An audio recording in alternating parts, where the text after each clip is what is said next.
আলো আসবেই গ্রুপকাণ্ডের পর সামাজিক যোগাযোগ মাধ্যমে আলোচনায় আসেন অভিনেত্রী সোহানা সাবা।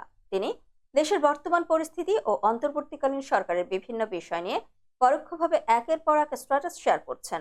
বিশেষ করে আইন, বিচার ও সংসদ বিষয়ক উপদেষ্টা আসিফ নজরুলের পুরনো স্ট্যাটাসগুলো তিনি নিয়মিতভাবে ফেসবুকে শেয়ার করছেন।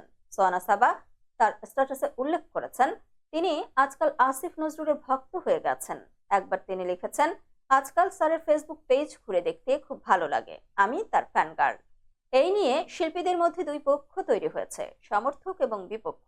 বিপক্ষ দলের একটি হোয়াটসঅ্যাপ গ্রুপ আলো আসবেই খোলা হয়েছে। এই কৌতুকপূর্ণ পরিস্থিতিতে অভিনেত্রী মেহের আফরোজ শাওন সোহানা সাবাকে মন্তব্য করে বলেছেন, তুই কিন্তু খালা শাশুড়ি, খবরদার। শাওন ও সোহানা সাবা দুজনেই ভালো বন্ধু হওয়ায় তাদের মধ্যে হাস্যরসের সম্পর্ক রয়েছে, যা ভক্তদের মধ্যেও জনপ্রিয়তা পেয়েছে।